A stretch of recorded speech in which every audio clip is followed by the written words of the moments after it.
Welcome to this comprehensive deep dive into the master database, the most critical system component of any SQL Server instance. In this tutorial, we will explore the internal architecture of the master database and provide a step-by-step guide on using essential system stored procedures to monitor, troubleshoot, and manage your server like a pro. The master database is the most critical system database in SQL Server. It acts as the brain of the instance, recording all the system-level information required for the server to start and function correctly. If the master database is deleted or corrupted, the SQL Server service cannot start. The master database stores the blueprints of your SQL Server. It contains logins and their information, including security accounts and permissions for the entire server. In Views, you can explore the Server Policies view or the Logins view to display or alter usernames and their permissions. It also contains lists of all databases in SQL Server, their physical location, and their crucial information.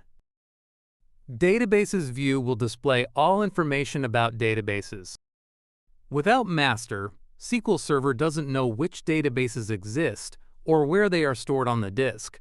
It is the first database the engine looks for during the boot process. System Stored Procedures, SSPs, are built-in scripts that help administrators manage the server. Many of the most powerful ones live within the master database scope.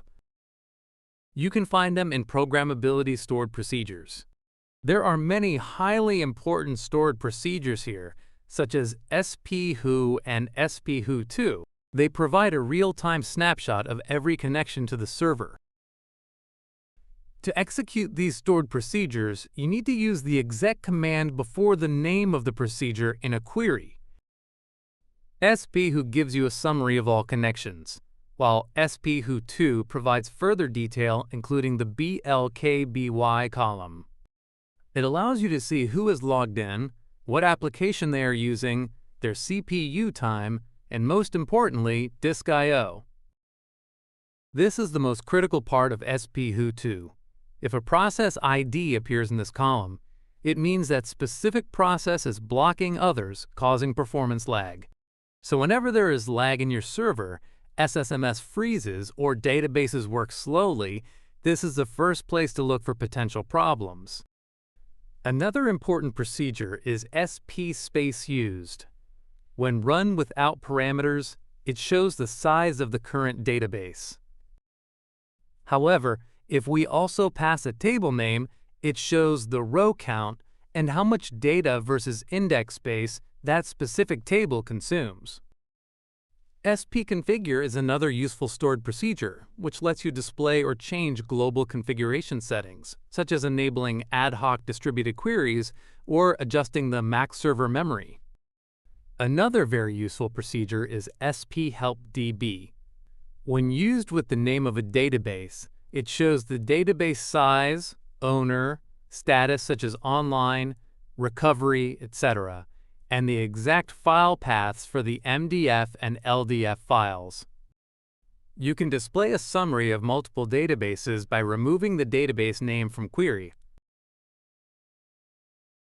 You can also use SP_help file procedure to list the logical names, physical names, and growth settings of database files. Use SP_help logins to display a report of all logins on the server and the databases they have access to. It is excellent for auditing who can access what across the entire instance. SP_lock shows information about active locks in the SQL Server engine. If you have a performance bottleneck, SP_lock shows which object IDs are being locked and the type of lock such as shared, exclusive, intent, etc. SP_monitor displays a statistics report including CPU usage, I/O usage, and the amount of time the server has been idle since the last time the procedure was run.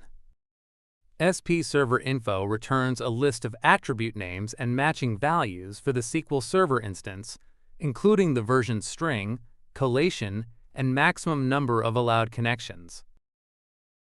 To get the list of all databases along with their size, you can use SP_databases procedure.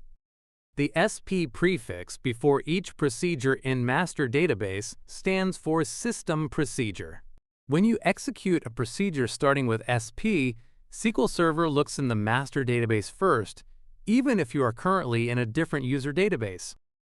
This is why you can call exec SP databases from anywhere without having to type exec master.dbo sp_databases. Always make a backup of master database and do not manually create or alter tables in master database. Treat the master database with the same care you would the engine of a car. Keep it backed up, keep it clean, and use its tools to keep your data running smoothly. See you in future with another interesting topic. Have a nice day.